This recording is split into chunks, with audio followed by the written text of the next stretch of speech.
자, 반갑습니다. 내 멋대로 고민을 가져와서 상담을 해드리는 내 멋대로 상담소입니다.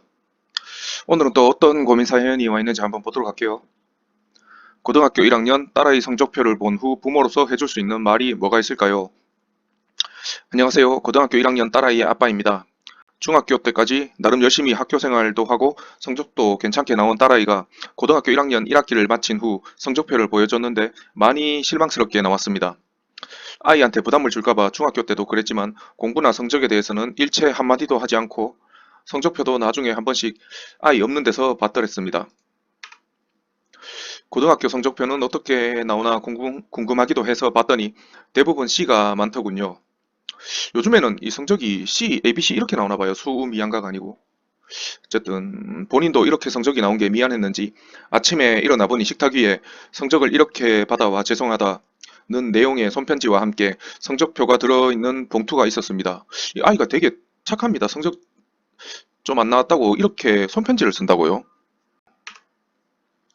제가 안타까운 건 딸아이가 시험 기간 전부터 꽤나 열심히 공부를 해왔고 시험 기간에는 학교가 끝나면 학원 수업을 듣고 스터디 카페나 도서관에 가서 늦은 시간까지 나름 열심히 공부도 했고 집에 와서도 긴장을 늦추지 않는 모습을 보였는데 열심히 한 만큼 성적이 나오지 않아 본인도 실망스러웠겠지만 부모된 입장에서 적잖게 안타깝기도 했고 다소 충격이었습니다.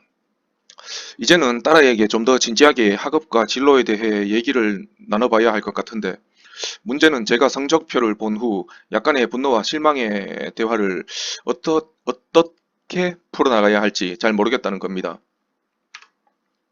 제가 다소 목소리가 좀 큰 경향이 있어 자칫 화를 내는 것처럼 비춰져서 대화를 그르칠까 두렵기도 합니다. 뭔가 동기부여를 해주고 힘을 실어줘 앞으로의 학교 생활에 도움이 될 수 있는 말을 해주고 싶은데 어떤 말을 해줘야 할지 참 많이 고민됩니다.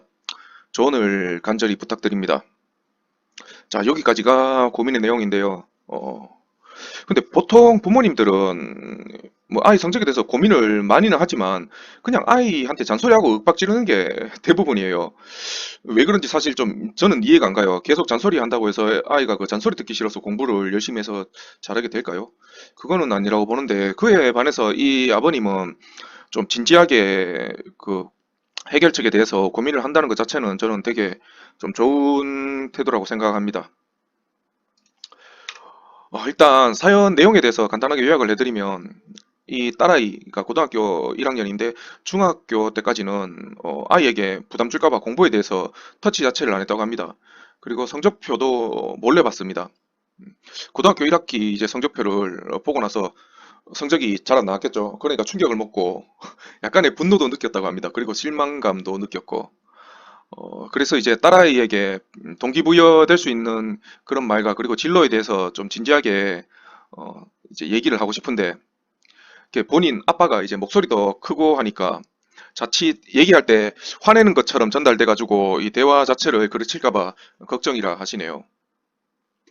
이게 자녀를 둔 가정에서 겪는 흔한 고민이지만 그에 반해서 이거 해결이 되게 어려워요. 대부분의 부모님들이 아까 얘기했듯이 그냥 아이를 다그치고 잔소리하는 거 외에는 어떻게 해결해야 될지를 몰라요. 일단 답변에 앞서서 제가 먼저 말씀을 드리자면 딸이 인문계라고 가정하고 얘기하겠습니다. 보면 중학교 때는 사실 모든 학생들이 다 공부를 열심히 한다고 볼 수 없거든요. 공부와 아예 담을 쌓고 그냥 노는 데만 관심 있는 그런 뭐 어중이 떠중이들도 다 섞여 있습니다. 그러다 보니까 이제 중학교 때는 성적이 나름 잘 나왔다 하지만 반면에 인문계 고등학교를 가보면 거기는 그래도 중학교 다닐 때 공부를 그래도 좀 관심을 가지고 했던 애들만 모인단 말이에요. 그러다 보니까 중학교에 비해서는 그 성적이 석차가 떨어지는 게 당연합니다. 예. 중학교에 비해서 고등학교가 이제 경쟁 강도 자체가 높다고 보시면 되죠. 이게 뭐 스포츠로 치면 이제 중학교는 마이너리그예요. 마이너리그에서 이제 좀 실력이 된다는 사람들만 메이저리그로 이제 가게 되잖아요. 그럼 당연히 메이저리그는 상대적으로 실력이 있는 사람들만 있다 보니까 성적이 떨어질 수밖에 없습니다. 그렇기 때문에 아이 입장에서는 좀 이것 때문에 위축이 되었을 가능성도 있다고 봅니다. 그리고 또 제가 추가로 좀 말씀드리고 싶은 게, 이거는 제가 뭐 엄마 아빠 분들을 꼽주기 위해서 하는 얘기는 아니고요. 부모님들은 공부를 잘 하셨나요? 학창 시절에? 왜냐면 이 자식은 당연히 부모의 유전자를 물려받습니다. 그냥 생김새나 성격만 물려받는 게 아니라 저는 지능도 물려받는다고 생각하거든요. 이 진화라는 게 그 과거의 유전자를 그대로 물려받는 게 아니라 좀 그 육체적으로나 아니면 정신적으로나 지능으로나 계속 인간이 발달하게 되잖아요. 그럼 발달하는 유전자가 그 후대에 그대로 그 유전되게 되잖아요. 그렇기 때문에 과거에 존재했던 그 생명체들이 현재에는 존재하지 않는 거잖아요. 네, 그거를 인간에다가 비추어서 생각해 보면 이 개천에서 용이 나기 힘든 게 그저 가난한 집안에서는 돈이 좀 적기 때문에 사교육의 기회가 적어서 뭐 그런 것도 있겠지만 애초에 좀 그 성공한 집안은 보면 이 부모들이 공부를 잘했는 경우가 많단 말이에요. 그렇기 때문에 그 진화한 유전자가 그대로 자식한테 유전되기 때문에 개천에서 용나기 힘들다라고도 저는 생각합니다. 예. 그래서 보면 사회적으로 성공한 부모 있지 않습니까? 그런 부모 밑에 자식이 똑똑한 경우가 저는 많다고 생각하거든요. 예를 들어 의사 집안에 자식이 의사 되는 경우는 아니면 법조인 집안에 자식이 법조인이 되는 경우 그런 케이스겠죠. 근데 부모 입장에서는 이러한 부분도 좀 받아들이고 생각을 해야 된다고 저는 생각합니다. 자, 이제 본격적으로 답변을 해드릴 텐데, 이 고민 내용에 초반에 보시면 아이한테 부담을 줄까봐 중학교 때도 그랬지만, 그 성적에 대해서 아예 한마디도 하지 않았다고 하셨잖아요. 근데 이제 성적표는 아예 없을 때 몰래 보셨다고 하셨잖아요. 저는 이게 좀 근본적이면서 보편적인 부모님들의 문제라 생각되거든요. 예, 이거를 그 아버님 입장에서는 아이한테 부담 줄까봐 하는 행동이라 하시지만은 아이 입장에서 볼 때는 평소 때 아버님은 공부에 대해서 그냥 관심이 없는 사람으로 비춰질 수 있거든요. 그런데 막상 성적 나오니까 뭐 성적에만 관심이 있다. 그런 걸로 보이잖아요. 이게 진짜 아이를 생각해서 하는 게 맞나 싶어요. 보세요. 아이에게는 그냥 공부 잔소리 안 하는 좋은 부모가 아니라 평소 때는 진짜 뭐 공부에 관심이 없다가 막상 이제 성적이 떨어지니까 관심 가지는 아빠로 비춰진다 이거예요. 아버님께서는 사회생활을 하시니까 회사 생활이라고 한번 생각해 보세요. 만약에 상사가 그 프로젝트, 공동 프로젝트를 진행하는데 부하 직원들한테 다 던겨놓고 저 과정에는 관심 없다가 마지막에 이제 보고서를 딱 올리니까 뭐 이따로 해왔냐 그러면서 지랄하면 좀 기분 나쁘잖아요. 공동 프로젝트인데 자기는 뭐 전혀 관심 없다가 결과만 가지고 따지니까. 물론 공부라는 게 아이가 하는 거기는 하지만 사실 저는 그 부모님도 그 아이 성적에 미치는 영향이 크다고 생각되거든요. 뭐 아까 얘기에는 뭐 단순 유전자 뭐 그뿐만 아니라 집안의 이 학업 분위기 그런 게 되게 중요하다고 생각돼요. 예, 아이가 그 집에 부모님을 봤을 때 뭐 엄마는 맨날 뭐 넷플릭스나 보고 있고 아빠는 뭐 게임이나 하고 있고 그런 데서는 아이가 뭐 부모님을 보고 나는 공부 열심히 해서 부모님처럼 안 돼야지 그런 생각을 하기보다는 부모님도 저런데 내한테 뭐 공부에 대해서 잔소리할 자격이 있나 그런 생각할 가능성이 높다 생각되거든요. 그러니까 어, 과정에 대해서는 무관심하다가 결과만 기대하는 태도는 당연히 아이한테 안 좋게 비춰질 수 있습니다. 오히려 반대로 저는 그 결과물 성적에 대해서는 좀 관심을 끄시고 아이의 그 학교 생활이라든가 아니면 교우 관계 아니면 뭐 애가 특별히 잘하는 과목 있을 거 아니에요. 그런 거라든가 아니면 평소 관심사 그리고 뭐 공부하는 데 있어서 불편한 사항이라든가 그런 거에 대해서 관심을 가지는 게 저는 더 중요하다고 생각해요. 그래야지 아이가 그 부모님이 나한테 얼마나 그 관심이 있구나 그런 거를 느낄 수 있다고 생각되거든요. 물론 그 대화를 한다는 것 자체가 되게 어려울 거라 생각해요. 게다가 고등학교 1학년이면 사춘기이잖아요. 예. 그러니까 그 대화를 할 때는 조금 조심스러울 그 필요가 있다고 생각되는데, 애가 이제 학교 갔다 오면 평일에는 좀 피곤할 거 아니에요. 그러니까 평일에는 대화를 하려고 시도를 하지 마시고요. 주말에 이제 뭐 학원이나 그런 데 안 가고 시간이 좀 여유로울 때가 있을 거 아니에요. 아니, 그럴 때 대화를 시도해 보는 게 어떨까 싶어요. 그리고 이 사연의 전반적인 내용을 봐서는 좀 부모님이, 이 아버님께서 약간 조급한 마음이 있지 않나 그런 생각이 들어요. 다른 보니까 사춘기 나이임에도 아까 그 부모님한테 그 성적에 대해서 미안하다고 손편지 남겼다 하잖아요. 그런 거 보니까 이 부모님을 오히려 걱정하는 되게 성숙한 아이라는 생각이 들어요. 딸은 진짜 잘 두신 것 같아요. 그리고 이제 학교 마치고 학원 갔다 와서도 스터디 카페 가서 스스로 공부하잖아요. 그런 것만큼 또 공부에 있어서도 좀 자주적이다. 그런 생각이 들거든요. 근데 여기서 진짜 중요한 부분이 그 자주적인 자식을 가진 부모님들은 이제 함부로 앞에서 그 자식을 이끌어 주시려고 하면 오히려 역효과가 날 수가 있어요. 대부분의 부모들이 간과하고 있는 게 자기들이 인생을 먼저 살아봤고 자식보다는 판단력이 자기들이 좋다고 생각해가지고 자꾸 자식의 그 앞길을 부모들이 결정을 해주려고 해요.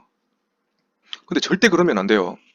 그러니까 부모들은 꼭 자식들한테 리더가 되려고 하는데 부모는 리더가 아니라 오히려 서포터가 되어야 합니다. 뒤에서 받쳐주는 존재가 되어야 돼요. 예를 들어 그 아이가 좀 성적이 낮은 과목이실 거 아니에요. 거기 그런 거에 대해서 딸아이가 먼저 말하기도 전에 가이선 붙여줄 까 뭐 이런 얘기는 절대 하지 마세요. 우선은 그 가장 이 성적에 대해서 마음이 안 좋은 당사자는 딸아이일 거 아니에요. 그러니까 딸의 마음을 충분히 다독여 주고 난 다음에 그 다음에 딸의 얘기를 먼저 들으려고 하세요. 절대 그 부모님 본인들의 생각을 주입하시려고 하시면 안 돼요. 그리고 성적 때문에 이 딸아이가 스스로도 실망을 많이 했을 거 아니에요. 근데 거기다 대고 부모님도 성적에 대해서 실망한 티를 내면 안 돼요. 일단 대화를 진행한다고 하시면 성적 때문에 딸아이가 되게 고민을 하고 있잖아요. 그럼 시험이 뭐 잘 칠 때도 있고 못 칠 때도 있고 그런 거잖아. 뭐 아빠 엄마를 위해서 공부하는 것도 아닌데 이런 걸 가지고 부모님한테 너무 미안해하지 마라. 그렇게 좀 마음을 풀어주는 얘기를 하세요. 그리고 뭐 아빠 엄마가 평소 공부에 대해서 너무 무관심했고 그리고 똑똑한 머리를 물려주지 못해서 미안하다 뭐 이런 얘기 해주면서 먼저 아이의 마음을 다독여 주는 게 먼저라고 생각합니다. 이런 식으로 대화를 하면서 이제 분위기가 좀 편해졌다 그러면 그때부터는 이제 아이가 우리 딸아이가 어떤 아이인지 좀 그 아이의 속성을 이해하려고 해보세요. 이 속성이라는 게 사람마다 타고난 그게 두뇌라든가 그런 성향이 또 다 다르거든요. 중학교 때 비해서 고등학교는 절대적으로 교과목 자체가 난이도가 되게 높아요. 그리고 과목 수도 훨씬 많아요. 만약에 이 딸아이가 수업 내용 자체를 어려워서 이해를 못하는 건지 아니면 이 교과 내용을 이해는 하는데 이해하는 데에 시간이 오래 걸리는 건지 이런 거를 좀 파악을 해보셔야 됩니다. 사람에 따라서 이해력 자체는 문제가 없는데 두뇌의 그 연산 속도 있죠. 회전 속도. 그게 느려가지고 그 지식을 습득하는 데에 시간이 좀 많이 필요한 사람이 있어요. 제가 딱 그런 케이스인데 그런 사람들은 아무래도 이제 똑같이 수업을 듣더라도 그거를 수업을 들으면서 바로바로 이해를 못하게 되겠죠. 그럼 이제 뒤에 따로 복습을 해야지 다른 애들이 수업 중에 이해했는 만큼을 이해할 수 있는 거예요. 그에 반면에 아예 이해력 자체가 딸리는 아이도 있어요. 이런 애들은 뭐 시간을 아무리 줘도 그 이해를 못하는 거죠. 그냥 머리 자체가 안 되는 거니까 그거는 좀 안타까운 경우죠. 근데 예를 들어 전자의 경우처럼 두뇌의 연산 속도가 느릴 경우에는 중학교 수업 같은 경우에는 일단 교과목 자체가 적으니까 이제 받아들여야 하는 그 지식 양이 적잖아요. 그러면 그 시간을 충분히 들여가지고 그거를 습득할 수가 있었어요. 하지만 고등학교는 아까 얘기했듯이 수업 내용이 워낙 많잖아요. 그러면 아예 뭐 야간 자율학습이라든가 그런 것까지 하더라도 물리적으로 시간 자체가 부족할 수가 있어요. 그럼 이거는 한계에 부닥칠 수밖에 없어요. 우선 저는 뭐 교육 관련해서 전공을 했는 사람도 아니고 하니까 직접적으로 많은 걸 말씀드리기는 어려워요. 유튜브에 보시면 대치동에서 20년 동안 그 강사 생활을 하신 심정섭 님이라고 계십니다. 이분 되게 유명하신 분이거든요. 이분의 영상이라든가 그런 걸 좀 보시면 진짜 자녀 교육에 대해서 다양하고 유익한 그런 좀 내용들이 많아요. 그런 것 좀 챙겨보시기 바랍니다. 그 중에 공부머리 테스트라고 하던가 그 방법 한 가지가 있는데 모의고사 시험지 있잖아요. 그거를 두 개를 일단 준비하세요. 그래가지고 한 번은 시간 제한 없이 그 문제를 다 풀 때까지 그냥 풀어보시고 그리고 또 한 번은 실제 우리가 시험 치듯이 시간을 딱 정해놓고 푸는 연습을 한번 해보세요. 이 방법이 뭐냐면 시간 제한 없이 해가지고 아이가 문제를 풀 수 있다 그러면 그러니까 연산 능력 자체는 충분히 좋다는 얘기잖아요. 근데 시간을 제한을 두고 했을 때 만약에 성적이 그 앞에 방법보다 많이 안 나온다 그러면 연산의 속도가 문제라는 거잖아요. 이 부분에 대해서 해결책은 아마 그 심정섭님 관련 영상이 있을 겁니다. 한번 찾아보시면 됩니다. 그리고 이 테스트를 할 때 연속으로 그 시험을 두 번 하지 마세요. 한 주에 한 번, 예를 들어 첫 주에는 시간 제한 없이 문제를 풀었다 그러면 그 다음 주에 이제 시간 제한을 두고 문제를 풀어보는 뭐 그런 식으로 하시는 게 좋습니다. 우선은 이런 거를 참고해 보시고 그리고 아이가 만약에 부담스러워하지 않는다 그러면 심정섭님한테 직접 연락해서 상담을 알아보시는 것도 저는 괜찮다고 봅니다. 근데 뭐 이분이 개인 상담을 해주시는지는 잘 모르겠어요. 그리고 이 학생의 자존감 회복을 위해서는 보통 사람들이 이제 못하는 과목을 열심히 해서 성적을 끌어올리려고 하잖아요. 하지만 오히려 저는 반대로 그 딸아이가 관심이 있고 상대적으로 성과가 좀 나오는 과목에 대해서 좀 더 열심히 해가지고 성적을 끌어올리는 게 좋다고 생각해요. 단점을 보완하려다가 그 단점이 잘 보완이 안 되잖아요. 그럼 오히려 자괴감이 빠질 수가 있어요.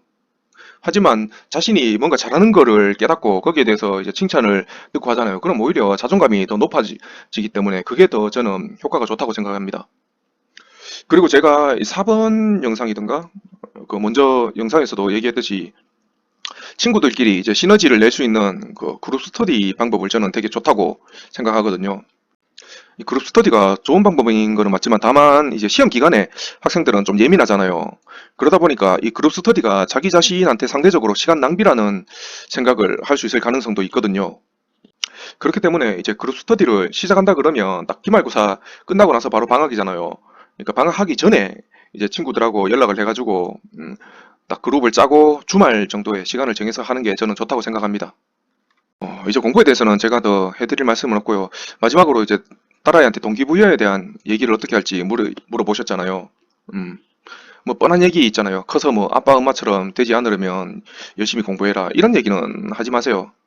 근데 이 자본주의 사회에서 어른이나 애나 물질적인 보상만큼 좋은 동기부여는 저는 없다고 생각해요. 근데 앞서서 이제 딸아이와 대화가 잘 됐잖아요. 그런 상태에서 바로 이제 성적 오르면 이제 선물 주겠다 이런 식으로 얘기해 버리잖아요. 그럼 그 딸아이한테 괜히 부모님의 조급함만 전달되고 그 압박으로 느껴질 가능성이 저는 크다고 생각하거든요. 그러니까 바로 그렇게 얘기하지 마시고 음, 다음에 또 시험을 칠 거 아니에요. 다음에 시험을 쳤었을 때 기존 저 수준의 성적만 나왔다 하더라도 그 뭐 우리 딸 공부하느라 고생했어 그런 얘기 해주면서 갖고 싶은 거를 물어보고 사주세요.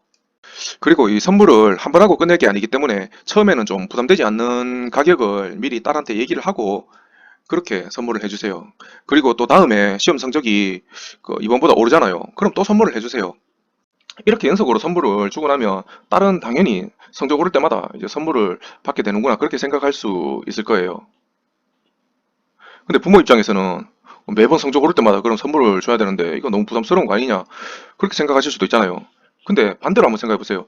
매번 시험 때마다 딸의 성적이 오르는 거잖아요. 맞잖아요. 그러면 부모로서 솔직히 이거보다 더 기쁜 일이 어디 있어요. 그냥 다른 지출을 좀 아껴서라도 이렇게 해주는 게 저는 좋다고 생각돼요. 어쨌든 슬기롭게 잘 헤쳐나가시길 바랍니다. 오늘 사연은 여기까지 하겠습니다. 고맙습니다.